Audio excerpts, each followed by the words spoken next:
નમસ્કાર દર્શક મિત્રો, શિખર ભારત ન્યૂઝમાં આપનું સ્વાગત છે। વાત કરીએ સમાચારમાં તો મક્કલપુરા હદ તરસાલી વિસ્તારમાં આવેલા ઘનશ્યામ પાર્ક સોસાયટીના નાકે સવારના 10:30 વાગે આસપાસ રોડ પર આવેલા શંકર ભગવાનનું મંદિર પાસે એક મહિલા શાક લેવા ઊભી હતી।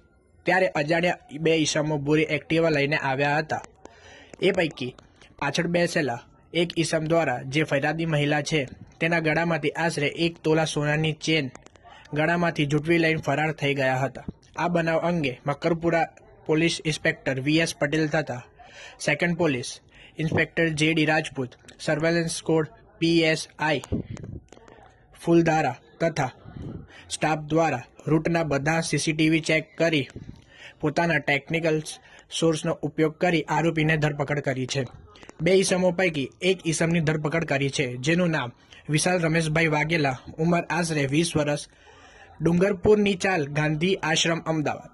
જ્યારે નહીં પકડાયેલ આરોપી દીપક લાલાભાઈ પરમાર, રહેલ કાલોલ, ગાંધીનગર, મક્કલપુરા પોલીસની ટીમ દ્વારા આરોપીને પકડી આગળની કાયદેસરની કાર્યવાહી હાથ ધરી।